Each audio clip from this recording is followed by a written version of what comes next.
hey, this is going to go pretty much exactly how it always goes, with one major difference, and that is going to be we kicked Cody out. He's gone, kaput, goodbye. We got Eric, and I'm pointing to the left, and I don't know if he is on the left with me being the host of this time. I don't know if anything is different, but we got Eric here.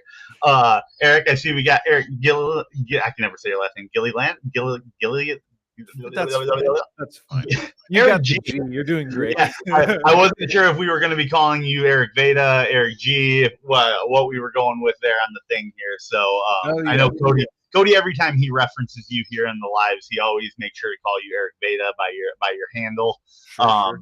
And I think that would go very well with our topic here today. If I did call you Eric Veta by the handle, because our topic today is dealing with online content creation and knowing where to put your content. Some people like to put it up on Instagram, YouTube, TikTok, Facebook, all the locations, all the spaces, but there may be some spaces people don't think about, and it's really important to know what content you're putting where.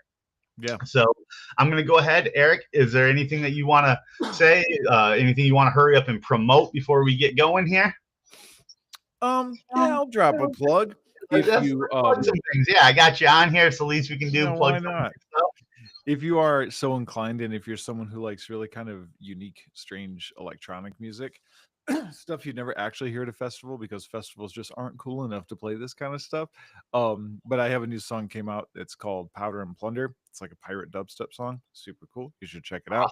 I'm Eric Veta on all the platforms. Yep, and that's ERICVETA.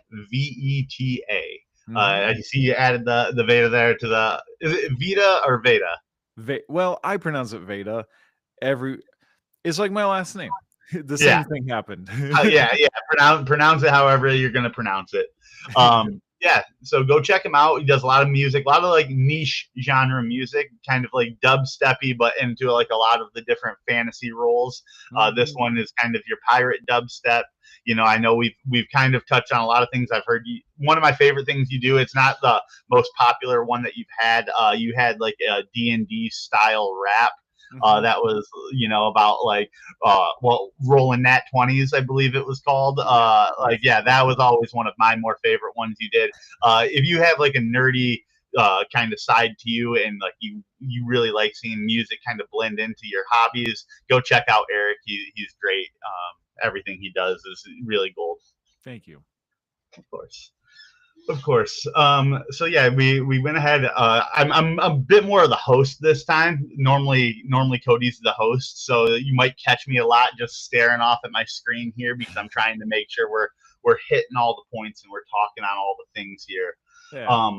Like I said, the main topic of today is going to be about knowing where to post your content. And I felt like you were the perfect person, as we just talked about. You have all this different content that kind of covers a few different niche demographics. So we're really trying to dive into knowing where you want to put that up. Where all do you post all of your content? So TikTok has been my golden goose. That's the place that has always been the most reactive and had the biggest, as I like to say, it pushes the levers. It's the thing that actually makes stuff move in my business side, the actual ecosystem, what I'm trying to do, which in my case, when I'm doing music work, it's get people listening or watching the YouTube video or whatever. It's just driving traffic to just, absorb it. The nice thing about that spot is that you don't cost anyone money. Typically, it's not like, hey, here, spend money on some things. Just go give it a listen, see what you think. So it's pretty casual. But the lever turns when they do move are small.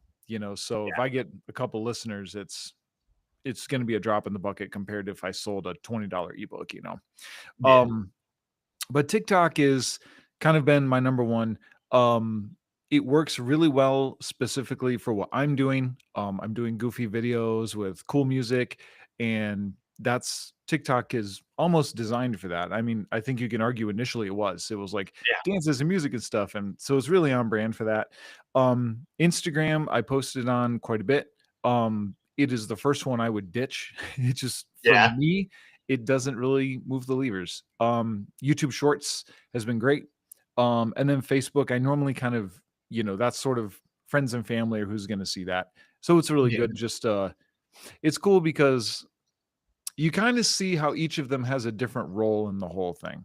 And I would say it kind of goes like this. TikTok is an excellent platform for testing virality of anything, like viral potential, because Mhm. every video on TikTok operates on its own individual path. It's not Yeah. it's influenced a little bit by your account and stuff, but ultimately the video is going to perform how the video performs. And if you've ever posted a video on TikTok, you've probably noticed that you'll have like cycles of interaction. So like first hour you get whatever, and then it kind of dies down. Then later there's another cycle, and if it's good, if it's like a one that pops off and it performs well, um, then these cycles keep happening for days and days. They can. So it's really cool because everyone has a chance to reach people. Part of Yeah. me want to say get famous, but that's not really the intention always. I, I mean, is it not? I feel like like maybe Yeah, it I might not be suppose. like making your face, but like you want your like every bit of content you post. The goal is to get it in front of as many people as you can. Yeah. You may not be trying to get yourself famous, but you are trying to get that post in a way famous. Yeah.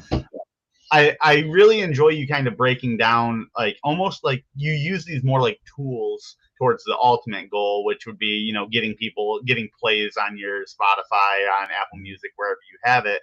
And it's almost like, yeah, so I put it on Facebook where it's going to be like, this is my friends and family, these are the people that are seeing it, versus TikTok where I'm really trying to gauge how viral it can be. It's less like these are where you're selling yourself Mhm. or your product, and more like, just like I said, tools that you are using to promote where you want to sell your stuff. Yeah. Does that make sense? Does that feel accurate? Yeah, for sure. Because TikTok is sort of like your testing ground, but it's also has tremendous reach. And if something does well there, I'm going to be concerned with how I post it everywhere else. So I'm one of the people who posts on I have one video, I post on all the platforms the same. I might change some of the hashtags. Like if I post to Instagram, I'm not going to put, producers of TikTok. I'll at least Yeah. update that to producers of Instagram or whatever. So I mean, I'm doing a little bit of tweaking, but for the most part, video stays the same across the board. Yeah. Um, I haven't really concerned myself too much with trying to optimize for each platform.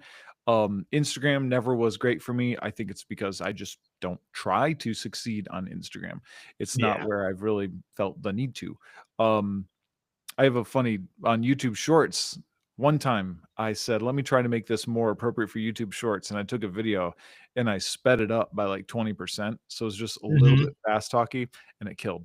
And I was like, Did really? it? I just had to make it more brain rotty and it did Have really you? well on And YouTube then, like, Shorts. when you found success with that, did you ever try to like replicate that with another one, or were you like, we'll just let that kind of be like a little one-off success story? It wound up being a one-off because it was a little skit, and it was this Okay. little bit of me in the car talking, two people talking back and forth, and Yeah. it was me talking to my Spotify Discover Weekly and being critical of the suggestions it was getting me, but then realizing that all of the suggestions were based on my kids. Yeah, I remember that one. I do remember that one. Yeah. So I just sped it Yeah, up that's because that one I could speed up, but, like, if I yeah, speed up the songs, it doesn't work out quite as well. absolutely, absolutely. I wanna jump through here, kind of can keep progressing down our list here. One Mhm. thing I know we've talked a little bit in a past podcast that we had you on, where we kind of talked about your journey as a musician, as a content creator. But if we could kind of tailor that a little bit more now towards the topic at hand, and talk about like when you first started posting music and videos to the internet, where did you start? I'm assuming it wasn't TikTok. Like, were you doing this before TikTok? What were you doing this? I know you've been making music for a long time, but as Yeah. far as like, the actual like posting it online and everything, where did you start as far as social medias or locations to post? And due to a crippling lack of self-confidence, it took me probably a decade or so to actually post anything. And when I did, the first thing I did was I put music on Spotify.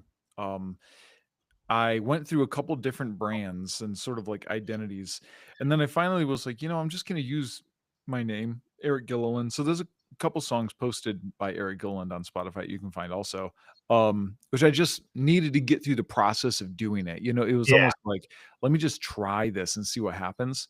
A Um, big thing, Cody, sorry, not to interrupt, a big thing Cody and I always like say on this podcast is like, once you get that ball rolling, like once you start doing the thing, as we always say, Mhm. it really does become much easier. Like the first hurdle is just starting in a lot Yeah. of major things. I was talking to a friend last night, my friend Brandon, Yeah. and we were walking around. He was asking me like, "What's a cooking thing that you do that's really easy that people think is really hard?" And I was like, "Roasting a chicken," because I can roast a chicken in like 20 minutes Yeah. now. And he was like, "Oh, really? How do you do it?" And I started to describe the process of roasting and chicken, and about like a third of the way through, I realized it actually is not that simple. I just done it like 2 dozen times, so it's It like, just becomes simple to you. right. Yeah. But it's to that point you get through the first time of doing anything ever, and you're gonna be like, "That was so much easier than I thought it was gonna be." Yeah. It's just seeing it through and getting to the end. Um, Exactly. but yeah, it was really easy to do, by the way. I mean, it's not hard to get stuff out there. You just have to have something to put. So about how long ago was that though that you did just like finally get started? I think I actually got started like 3 years ago. That was when I 3 years first posted to Eric Gilliland. ago. I Okay. didn't promote that at all. It just sat Now, there. I may have and promoted on Facebook to friends and family, but I didn't do TikTok or anything like what? that yet. And okay, did you post it there to like TikTok or anything, and just did no promotion or anything, or was it Nope, like a it we was just just put it on Facebook and it was just just kind of Spot it was Spotify, and then I just linked to my friends on on Facebook. I was like, "Hey, I put music out. Here it is if you wanna yeah. check it out." Probably hit Discord. What what was the first thing you had? Like, what piece of content was the first thing you had where you were like, I'm gonna plug this out and around across multiple platforms? It was probably the Bard Step. So Bard Step was just, me goofing around on my Yeah, music software, and I was like, "I should start posting ideas and see if people like the ideas." Well, people loved it, and they loved it so much I finished it, like, the next immediately. day. Yeah, I Mhm. remember you telling me about that. And that's this shirt is the Yeah. Bard Step one, which also just broke 1,000,000 streams. Hey, you want to plug that really quick too? Oh, sure. Yeah, I know. Bard Step. You can get the Oh, shirt, the right? The shirt? shirt's Yeah, the one you can to get. you can get the shirt. This is how hold on. Oh, we lost you. Done. Oh, wait, he's back. Oh, okay. Hold on. Oh, Hold but on, it now we wants got a me to little echo. refresh. Yeah. Hmm. Oh, all right. So we've lost our guest for a little bit here. I made the mistake of having him stand up. That is on me. I should never make people stand up live on the podcast. That I'm gonna obviously cascades failures. I'm gonna try it again though. Same All right, thing. here we go. Here we go. It's cool shirt. That's the album art. Yeah. But yeah, I posted that just like, hey, let's just see what people think, and I made a little skit out of it, and that did very, very well. And there's that link. Oh, wait, that's the Big Leaf T-shirt. Hold on, that ain't the Oh right yeah, one. you That can ain't get the that right too. one. Oh yeah, you can also get the Big Leaf shirt that you will see Cody and I wearing from time to time. We actually need to plug that link over to Jeremy at some point. Yeah, we do. Okay, but so this link here, if you were to erase out the Big Leaf emblem T-shirt at the end there, you can get to Eric's shop and you can buy all the products that he has. Yep. If we aren't plugging you, like why even have you on? Like we gotta plug something here. Yep. No, I'll take it. Appreciate it. Yeah. Okay, so I think so we did the question I had asked, we moved over, we got the shirt there, it's not the pirate dubstep, sorry, it's the what did we say that one is? I should know this. The shirt. This Bard Step? Bard Step, thank you. I was just drawing a blank on what it was called. Oh yeah. Yeah, so when you did Bard Step and you saw it had traction, you decided to go ahead and post this around, correct? Like this is when we started putting it on multiple platforms. I'm pretty sure How, that's when I started. If like not, it we was shortly saw thereafter. traction with it on Facebook and Spotify stuff first, and then we were like, let's push this in more places, or was it just I like this is good, I think I'm gonna go ahead and try and see what it can do. Like how It did we was approach that? it was really my first focus, because at this point TikTok had numbers. I was getting followers and, Yeah, there's a lot of growth. So I was like, okay, I need to like nurture this. So I got the song out.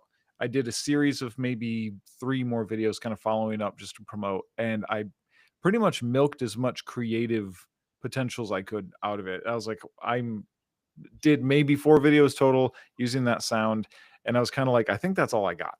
And at that point, I was like, "I wanna get another song out now." I wanted just let's start chaining them, and, over the first month or 2, I got, like that summer is when probably 80% of my catalog came out because it was Bard Step, Minstrel Madness, Rollin' Nat 20s, which was yeah, collab with Yazik, who's I mean arguably like the godfather of D&D rap. Like he's been around a yeah. while and he has incredible songs.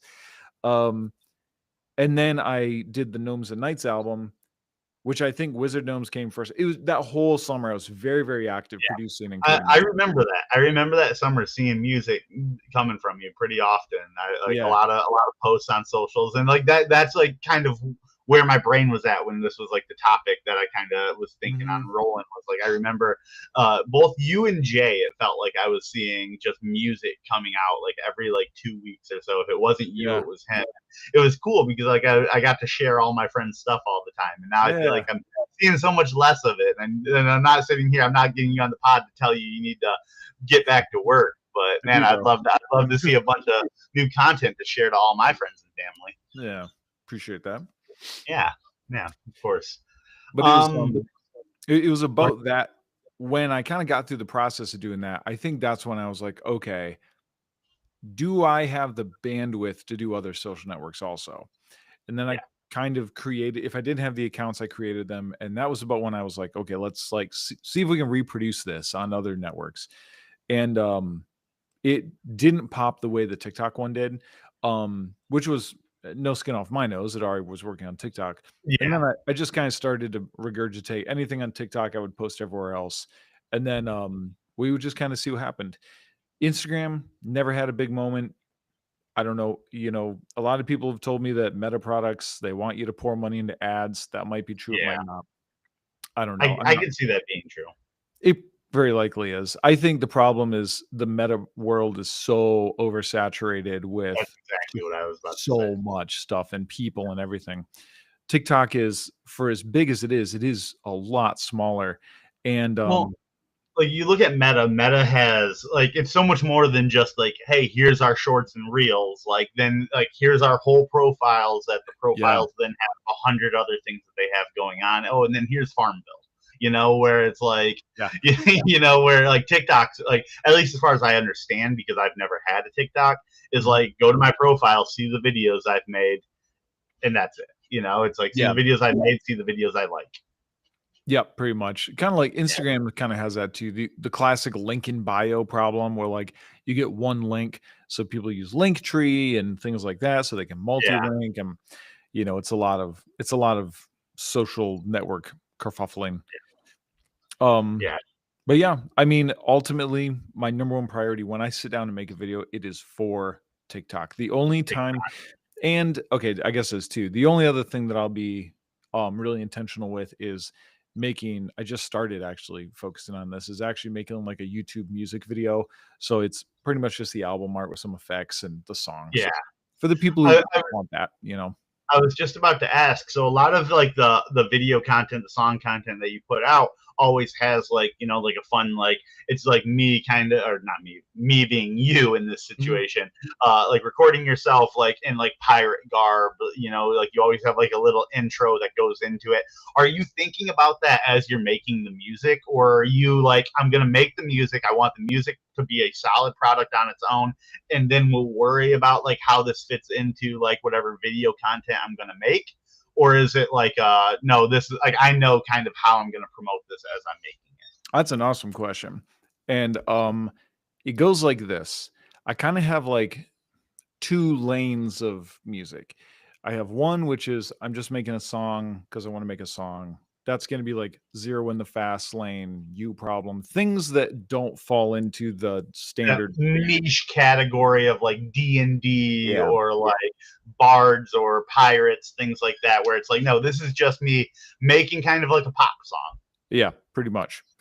Now, if I'm making something that is going to be like Bard Step or, Powder and Plunder, one of those, that one I am way more intentional because I know the beats to give it that virality, Yeah, because it's all about, basically, it's tease the intro, make sure people identify it as whatever the stereotype is we're doing, fantasy or pirates or Vikings or whatever, and yeah, then 10 seconds or so in, introduce something that shows it's an EDM song, and then we have a drop, and you go out on the drop. We can get 30-40 seconds.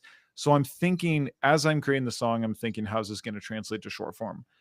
yeah, Because I know that that's the thing that's going to mobilize people. And then yeah. they go and listen to that for 2 to 3 minutes, and then I don't need the whole song finished. I just need that hook. And then I Hmm. can, if it takes off and people are liking it, then I can extend it from and there. and and that allows you to do kind of like you had done there for a while with the pirate here.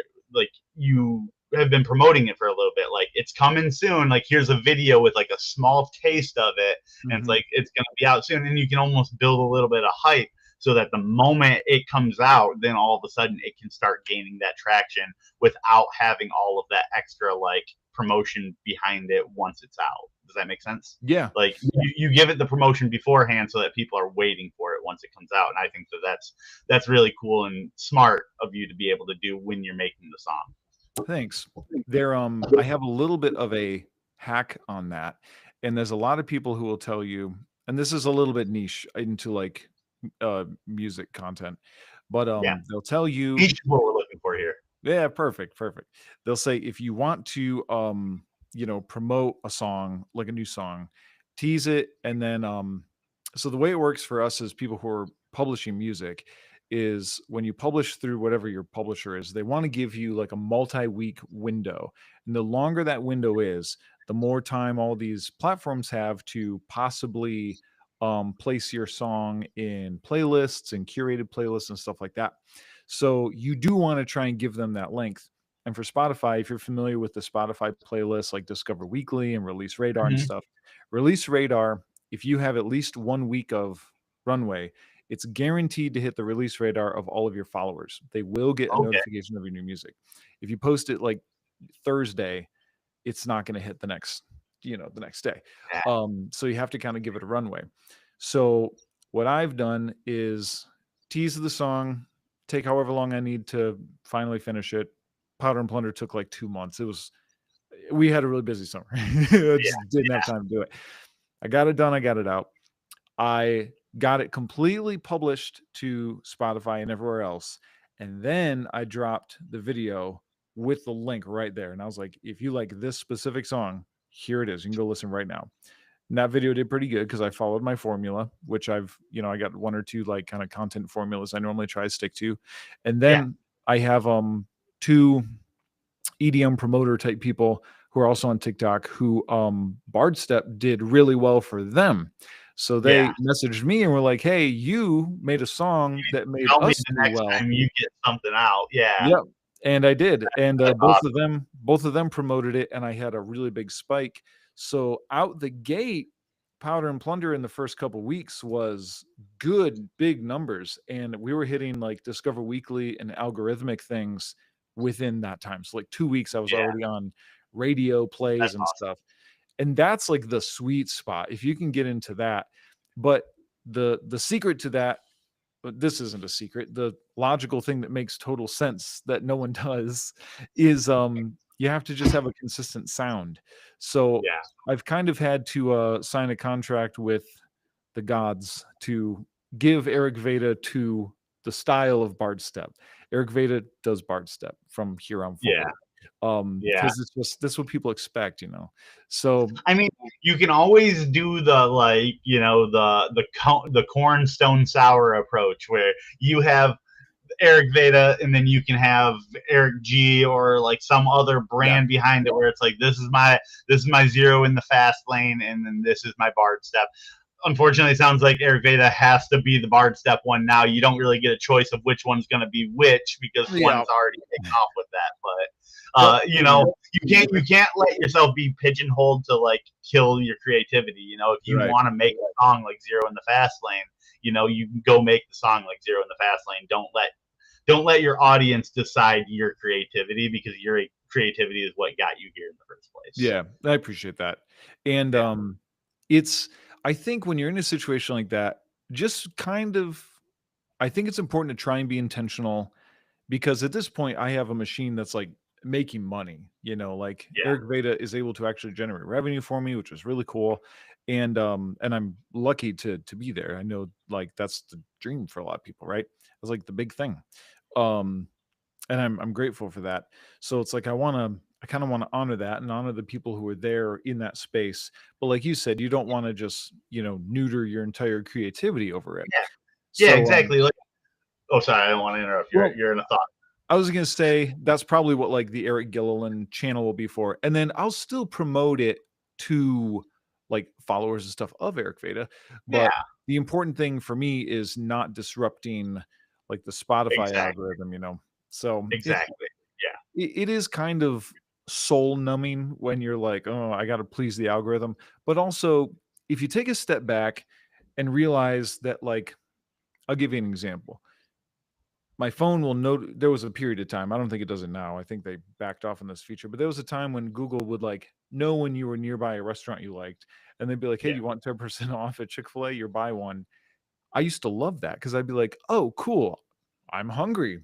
Probably because it's time to eat and I'm not thinking of yeah, it, and it's just piecing it together. I like that. I like algorithmic convenience. Most people do, even if they don't realize that's what it is. So you think of that, I don't want to disrupt that, and you yeah, have to understand that the machines and the bots are all trying to, give people consistency. Well, if you yourself aren't consistent, you can't be mad when they don't pick you for the team, yeah. Exactly. Exactly. Like they can't be like, hey, you're gonna like this guy's music if they can't figure out what your music is. Yeah, You know, right. like if you have like a country song and a rap song, but you don't have a country rap song, all of a sudden they don't Yeah. know how to put you into a genre. They don't know who to pitch you to. You You know? know, the big thing that really drove that exact nail in the coffin for me was I did a song radio of Zero in the Fast Lane, because at the time Zero in the Fast Lane was the most anomaly song in my Yeah. catalog. So I did a song radio, and this proved it. It was Zero in the Fast Lane, and every recommendation was a Bard Step style song. And Yeah. I was like, "Oh, they think that I only do this." And Yeah. and when Zero in the Fast Lane was pitched in Discover Weekly and radio and stuff, it did not do well because it was Hmm. probably some guy listening to some epic pirate shit, and then this came on. He's like, "What is this?" Yeah. Doesn't make any sense. That's funny. Like I can only imagine being like the guy who like maybe he listens to like both of it, like the Bard Step and I'm sorry, it's Powder and Plunder.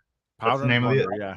I keep calling it the pirate song. I feel like I need to give it the It's the respect pirate it song. deserves. I need to call it by its name. Yeah, Powder and Plunder. Like you listen to both of those, and then you listen to Zero in the Fast Lane, and you're like, this is the same person. Yeah, like, it's like a I jarring mean, difference. yeah, I would find that to be a pretty funny situation because it's like such a different vibe to it as a whole. Still great, obviously. Like Zero in the Fast Lane is probably like of everything you have, actually probably up there for like my favorite, just because like the sound is so like it's a whole vibe. It's a whole vibe Yeah, behind it, thanks. and like I'm not huge on like the whole niche like oh, I'm into Dungeons and Dragons, so I want to listen to Dungeons and Dragons stuff. Like that's not Mhm. exactly like where I sit. Like, but then I listen to something like Zero in the Fast Lane. I'm like, this is a whole vibe. This is like Yeah, I will drive down the road and listen to it. yeah. That's awesome. So I know you've mentioned before you've had success, like with like a video that did well and then like re-uploading it, and then or one that didn't do well and then you re-upload it and then all of a sudden it's got new life and then it does do really well. Mhm. Have you ever considered doing something like that on like with things that have done good on TikTok, like then taking that over to Insta, and where it's like, yeah, I don't necessarily do very well on Instagram. It's like, well, maybe if we duplicate this video and maybe this time it'll catch some life. Have you ever thought about doing that on other platforms? I think I did do that when I did the Bard Step one, and, really the way that kinda went was I was it was the year after Bard Step, more or less. It'd been like 8, 9 months, and I was just Yeah, dry on content. I didn't really know what to do, and I was like, I haven't talked about this song in a really long time. Let me go ahead and just post, something about it." And I think I don't know if I reposted immediately or made a new video, but I was like, "I wonder if I can just post that again," you know? And I yeah, changed up some of the stuff and maybe added a little animation to the intro. I mean, incredibly minimal changes. And yeah, I mean, it had a whole second life to it. Um, and then I was like, I wonder how many times I can do this. And can I, yeah. like you said, can I take one that didn't do well and try again? Um, so I milked that as much as I could. Did And you find did you find success with one that didn't do well before, and then like on the second go around it did better on the second time, or was it pretty consistent? The ones that didn't do well the first time still didn't do well the second time. I think they were pretty even. I mean, the performance is pretty like commensurate, and I would say it goes like this. The first time you post it is probably going to be the best it's going to perform, I think. Yeah. The second time, this was long enough that it had a pretty equal life cycle. I think it was about half, but it was a big number, so it was still pretty solid. Did it again maybe a month later because I was like milking, and that Hmm. one dropped by another decent percentage, and then another drop, and that's about when I called it and was like, okay, I don't want Yeah. to do this too much because I also Exactly. and pay attention to comments because people will be like, I think I just saw this video. It's like, oh, okay, hold on, we're good for a minute. When I Yeah. if you got a year apart, that's a whole new audience. I Yeah, mean, I mean, a year, but in a year feels like a long stretch. Even if you mhm, if you space it out like 2.5, 3 months, I would say I feel like that's like enough time for it to not be like, oh, I just saw this three scrolls ago. You know what I'm yeah, saying? Like, I think that that's probably a good gap. But then again, that's something you'd want to test. And here yeah, at Good Rep, here at Joey Matterhorn, we're big testers. That's kind of how we like to do things. Play around with it. yeah, It doesn't hurt you. I can't imagine. I mean, if you're posting it every single day, it might end up hurting you. But like, I couldn't imagine, to make the post every month to see how that does, to do it every other month, see how that does. Play around with it. Like, yeah, data collection is going to be your best friend in any space, be yeah, it industrial, uh, the technological, content creation, anything you do. If you can collect data and look at how you do and adjust to make that better, you're always going to do better. yeah.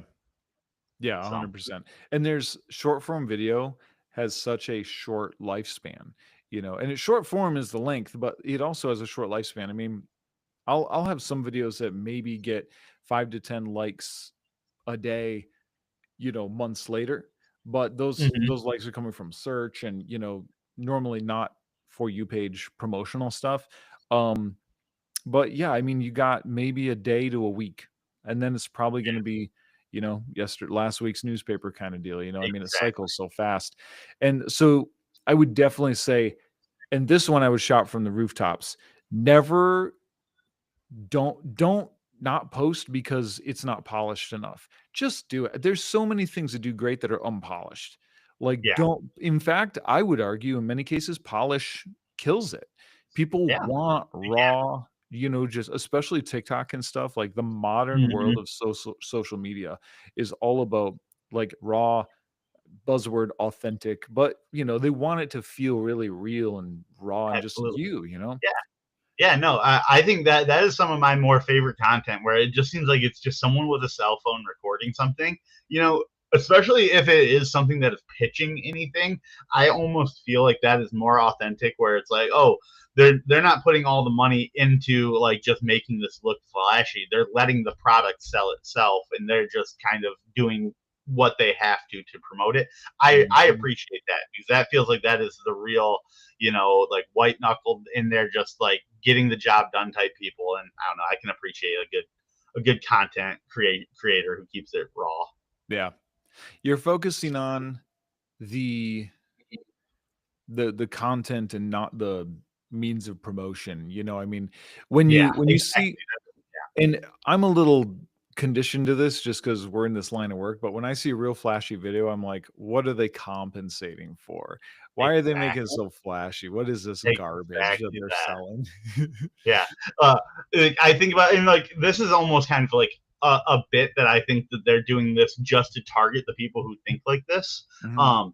But like I saw a lot of ads with like Ryan Reynolds doing those Mint Mobile commercials. Mhm. I don't know if you ever saw those for like the phone line that he's like a co-owner of. Yeah, Like yeah. they're like, yeah, we like in order for us to be able to give you this like phone line at this price, we have to cut our ad cost. So instead, here's just like a frozen image of Ryan Reynolds with a voiceover, and it'll just be like a frozen image of him, and Yeah. like, or just like little things like that, where it's like, yeah, we're playing on the idea where like we don't want to put all of our money into advertisement because that like a flashy ad just means that you paid more for an ad. It doesn't mean your product's better.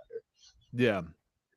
Did you it's a side note, but did you ever see the ad that he did where it was the same kind of deal, like to cut costs, we're having AI write the script, and Yeah.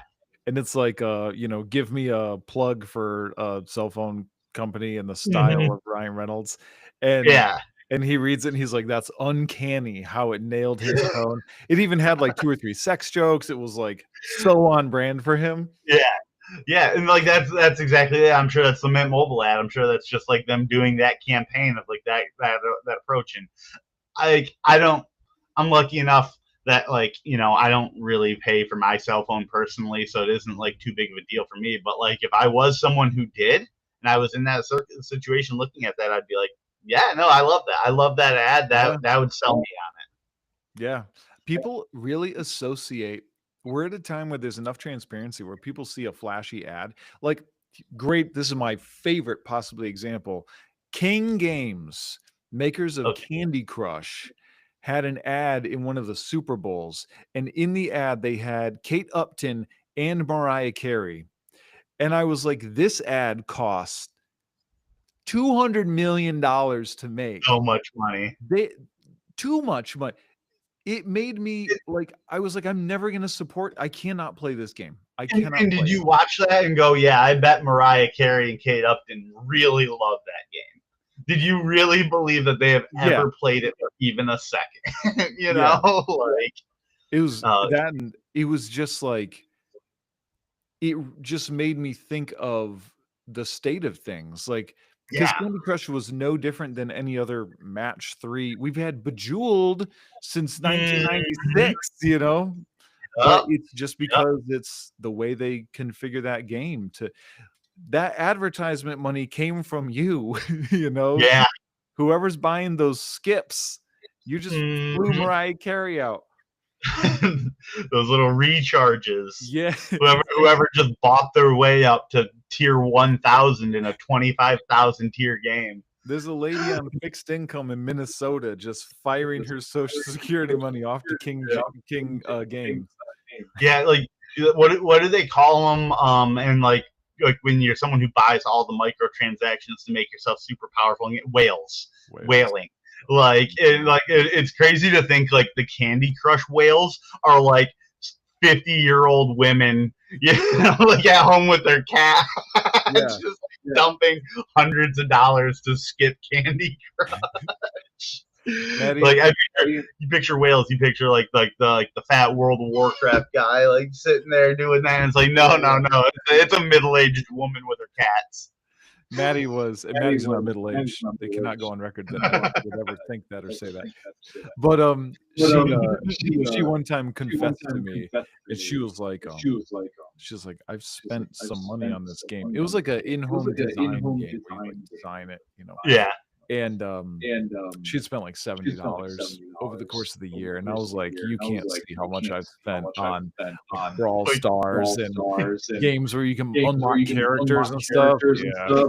I don't even really like Fortnite, but like every now and then I will go back to it and see something in the shop and be like, I really kind of need that. It's like I don't I play Fortnite once every like 3 months, and then like it'll be like K-pop Demon Hunters in the store, and I'm like, gonna be golden. You know? I just want the emote. Okay, I'm gonna vent for a minute here. They did have K-pop Demon Hunters in the game, right? They had it in the store. You could buy all the characters. You could buy different skins. They had one emote that you could buy, and it wasn't a song. It was her going. You know, that's all it was. None of the songs were emotes you could buy, and I found that to be absolutely crazy. I was like, I would have spent $20 on just the songs. I would have spent $20 on just the songs. Yeah, I don't care about characters. I just care about the songs. Gosh, that has to be a contract thing. It has to be. Yeah, like they had the song was in the game. Like the battle bus when you're like flying into the island would like play Golden, but like it like the song and like I think there was like a shield bubble you could throw that would play Golden whenever it was like out. But like that was it. See, and I was like, how are you gonna do this? How like this is a waste of a crossover, you know? Yeah. I want to drop in the takedown personally. Yeah, exactly. Yeah, takedown would be sick, dude. That'd be the perfect one. or how it's done, like at the very beginning, like when they're jumping off the plane and everything. That's you know, like, that music is so hype. It's so wildly unnecessarily hype. Yeah, that like I mean, it carries the whole thing. You know, like I do know people. You know, the other side of my Joey Matterhorn podcast. I think he loved the animation, the characters, the story, everything about it. I was like, it was mid in everything it did except for the music, which was like S tier plus. You know, like, yeah. I listen to it in my car all the time. Same. Whether the kids are there or not. Yeah, I don't even have kids. Yeah. All right, so we'll keep moving through here. Obviously, our topic, we're still talking TikTok versus Instagram and Facebook. Mm-hmm. So you're not as present on like Instagram, Facebook. Everything you kind of have is going on TikTok. But as far as like engagement goes, do you still get a little bit of engagement on the like Instagram or Facebook or anything like that? Or is it pretty much just like dead comment sections on those because you don't get as much views? Instagram's dead for me. For whatever reason. And I mean, if I went in and tried to dial in, I bet I could to some degree. Yeah. And I hear a little bit of echo when I'm talking, and I just don't know if it's been recording or not. That's probably 100% me. Has it been like that the whole time? No, just for a couple minutes. Okay. Well, I don't know if there's anything or not, but I'll kind of keep going anyway. I'm gonna try and adjust here. Okay. But yeah, Instagram for me just doesn't turn any dials. TikTok, great. Super, also very just good, responsive community. I mean, I feel like TikTok makes commenting really accessible and really simple, and they encourage that. And I think the culture of that network has a lot of just commenting's kind of baked in. Where Instagram, not so much. Facebook, like I said, is friends and family, so it's always people like, oh, great, another song, you know, uncles and aunts and whatever, you know. And then YouTube also, YouTube Shorts at least, gives me a little of that TikTok feeling also. But YouTube and Meta and all those other spaces that aren't TikTok, the big difference I always feel is that the reach is way broader. So TikTok is going to dial you into a community. They're going to be like, this guy and these people, this is who we're going to connect. YouTube is kind of like, here's a really broad spectrum of people who might kind of fit this. And for that, I think that's one of the reasons that TikTok comments, in my opinion, tend to be really nice. I get no hate. I get no judgment and no weird things. I'm not doing anything that would necessarily foster that to begin with, but just nothing like that. If I am going to get a negative comment, it's going to be YouTube or Facebook or something like that. And I think it's just because they are just reaching a broader group of people. But yeah, I mean, it's interesting to see how it all pans out. Yeah, so I think my audio has switched up to my webcam versus my mic, and I don't know how or why it did that. and unfortunately, there is no way to change your mic while you are live. So I'm just gonna work on like just muting whenever you are talking and just keeping my mic muted. Okay. But yeah, that's so interesting to hear that like TikTok has like the nicer comments. And now maybe this is just like, okay, boomer mentality here, but in my head, I picture TikTok as having all these young kids, and young kids on the internet are vile. Yeah. Like they will tear you apart.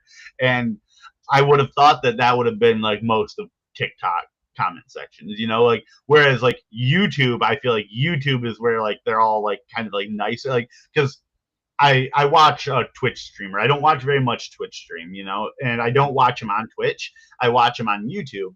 Mm-hmm. But what I notice, I will go to his Twitch every now and then. I will do like my Twitch Prime, Amazon Prime sub, which is like a free sub that you can give once a month. Yeah. And so I'll go give it to him. And when I do that, I have to log into Twitch, and I see his comment sections on Twitch. And like, yeah, it is just like people maybe not attacking him, but like attacking each other and just being like all over each other. And then like I watch it on YouTube, and when I'm in the YouTube comments, it's like, oh, everybody's all chill. It's like real, like people are like helping each other in the comments, talking about how much they love his videos and stuff. And so like it's a little surprising to me to hear that TikTok, at least in your experience, has been like where everybody's super nice and supportive. Yeah. I mean, so I'd say Twitch. I streamed on Twitch briefly, and it was an interesting music. No, or like it should have been music, but it was gaming. I actually did it with my ex, which was a strange chapter. League? A lot of indie games. I think a little bit of League. There's a lot of like 2-player indie games and stuff like that. Okay. Oh yeah. And it was, when you, especially if you're a smaller streamer, you just get so many toxic people rolling through. There's bots. I mean, it's just like it stinks to be a startup Twitch streamer right now. Yeah. It's too. I don't even know how like new ones happen. Like and I'm sure that's true across like all content at this point. But the thing is, with like at least like content creators, you can find a way to be unique. It is so hard to play the same video game 100,000 other people are playing and find a way to be unique about it. Some people like, we wear a costume or something like that while we play, but it's like, but now so is 50,000 other people. It's like, I don't know. And so I would love to do Twitch streaming and stuff like that, but you gotta find something that makes you unique and niche, and it's hard in video games nowadays. I think. Well, and I think the communities kind of build themselves, and I think this is true for anyone who's in like a content creation space, whether it's streaming or videos or whatever it is. Whatever you do, if you show up consistently, like multiple times a week, and you do that thing, the same thing, people will watch it and grow to like it. And it really is just familiarity. I mean, he was on freaking Ellen. You see like the raccoon guy? It's just this guy down in like Hickorbilly, West Virginia or something like that. I don't want to like grossly stereotype him, but I think that's the stereotype he represented. And he goes out on his porch at night and like I think he like covers himself in, maybe I'm getting this wrong. He feeds these feral raccoons, like 30 to 50 feral raccoons, and they're crawling all over him, and he's just hanging out with a webcam on. It's not a really nice webcam. He's not some super great, well-spoken guy. He's just this nice, good old boy who's hanging out with these raccoons, and he does it every night. And people love this. Because who wouldn't love that? And it's 10 p.m. and they're like, you know what I'm gonna do? I'm chilling at home, kind of winding down.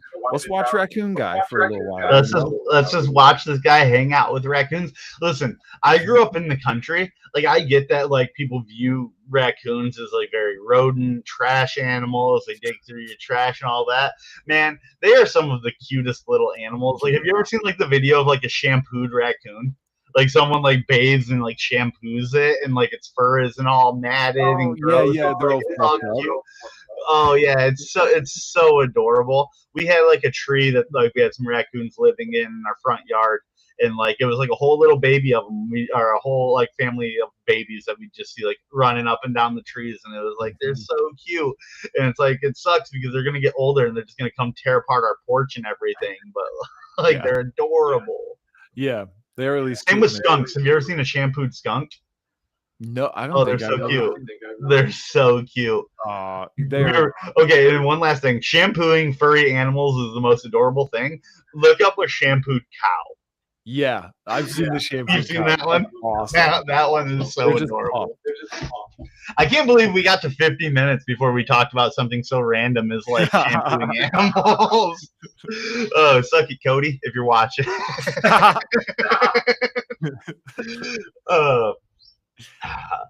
All right, let's see here. What haven't we talked about in this episode guide over here? I've jumped around quite a bit.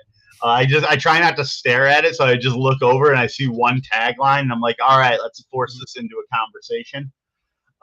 Man, I feel like we've got. Hold on, I have to scroll. I didn't even scroll down.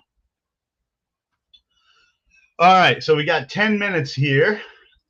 Eric, what's your favorite video you've done? We've talked about like your biggest ones and everything like that. Do you have one that you feel like is your favorite? I think my favorite. It's hard because they're like your children. Yeah, I mean they're like my children that I'm trying to get out of the nest really quick. That's how it feels. Like it is. I've worked on disconnecting with some of the things I create, because it's like the videos are just a vessel, it's just like, let's get it done and out and move on to the next one. You want it to kind of feel that way. So I try to be a little more heartless with those, because I mean, I want to be good, but I also don't want it's dangerous to wear your heart on your sleeve sometimes.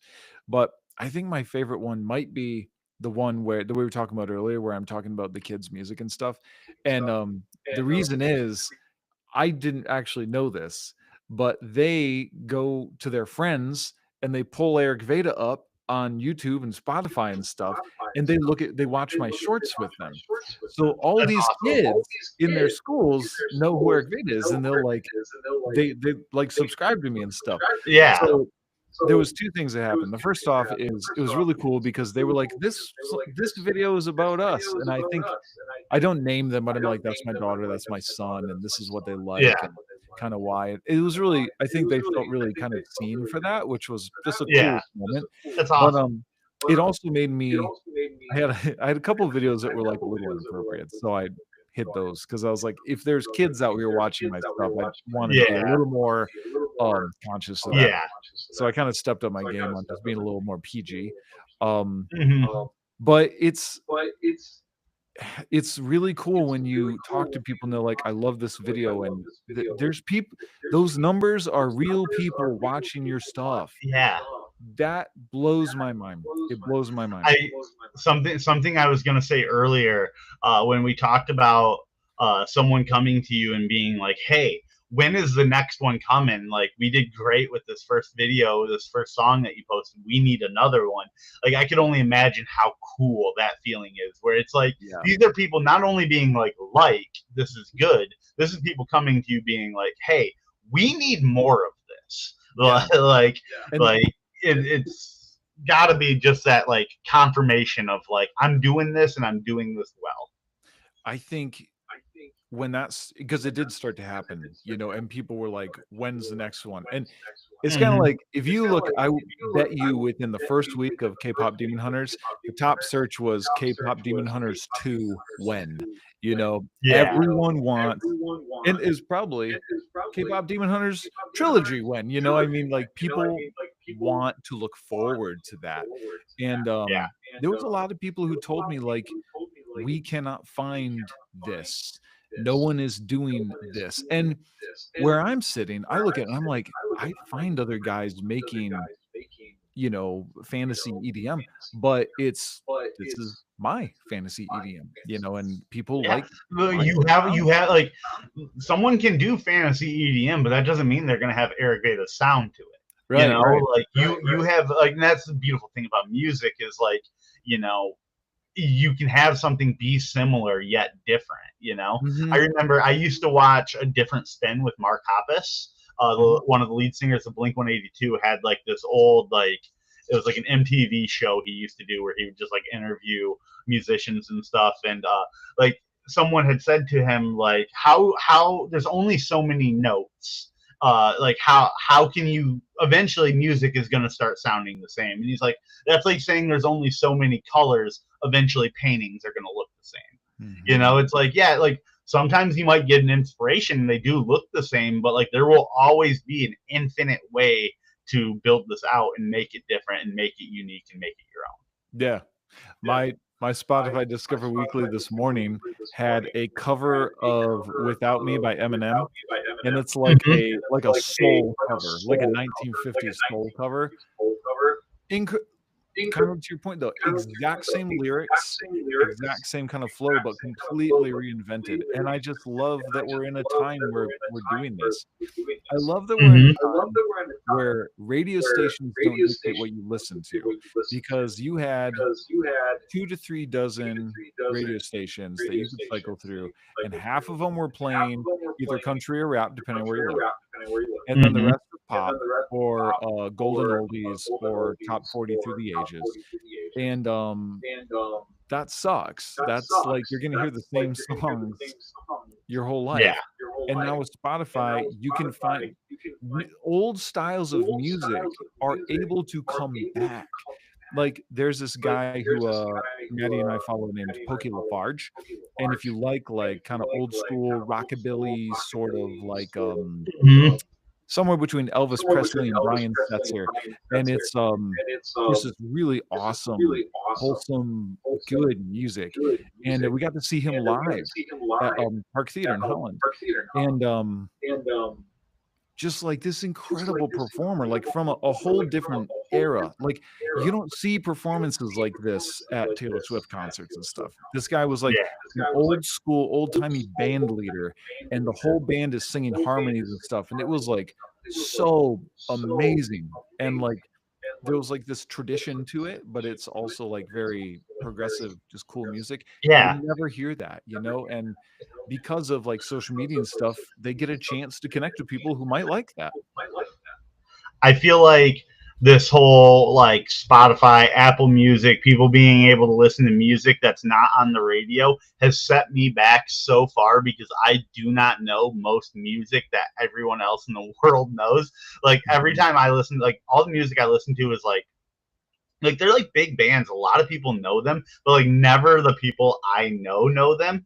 Like I'll be like, yeah, I love the Wonder Years, I love Fireworks, stuff like that. People be like, Fireworks, the Katy Perry song, and I'm like, no, not that one. It's like, yeah, people don't know these bands as well. Like they're for their industry, they're huge, but they're not like radio play. So it's things that like if they've not found them the way I have, half the time people do not know the music I listen to. Yeah. And I'm like, damn, because now I don't know most pop music because I don't listen to the radio. Yeah. But you know what? KDA Demon Hunters is what they say, Huntrix is the first make-believe band to have 4 top 40 singles. And that's crazy. So I'll end on this just because it's interesting. Yeah, we're there. We're at the end here.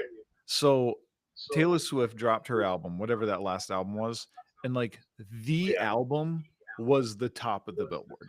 So like 1 through, pick the number of songs, 1 through 13 was all her. What does that really say to me? It says that there's no competition. Taylor Swift can publish a fart and it'll be in the top spot.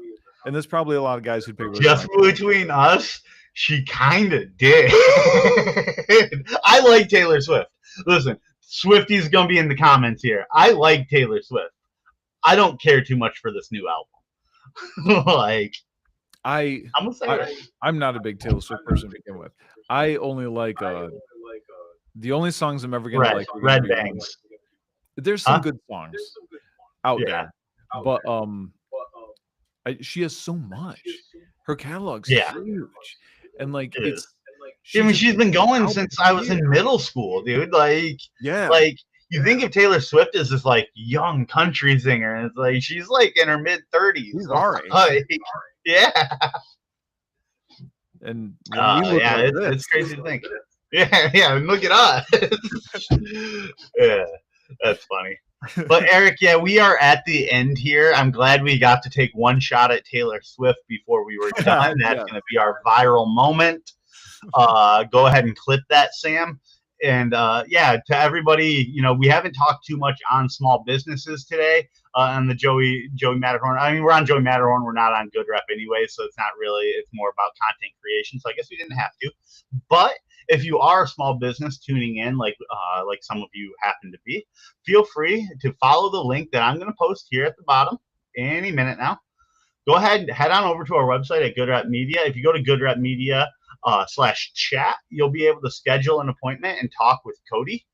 Cody will talk to you about really anything that you want to talk about. But if you have anything pertaining to small business and getting yourself ranking online, he's your guy. He can really help kind of get the ball rolling. As we talked about, the hardest step is always the first one. So go ahead, take it, reach out to us, and hopefully we can help you out.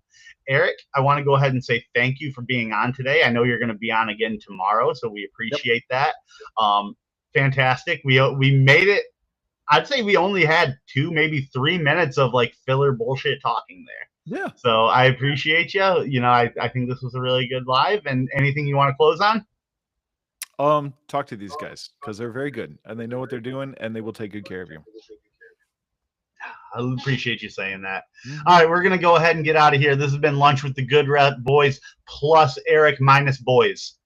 We're out of here.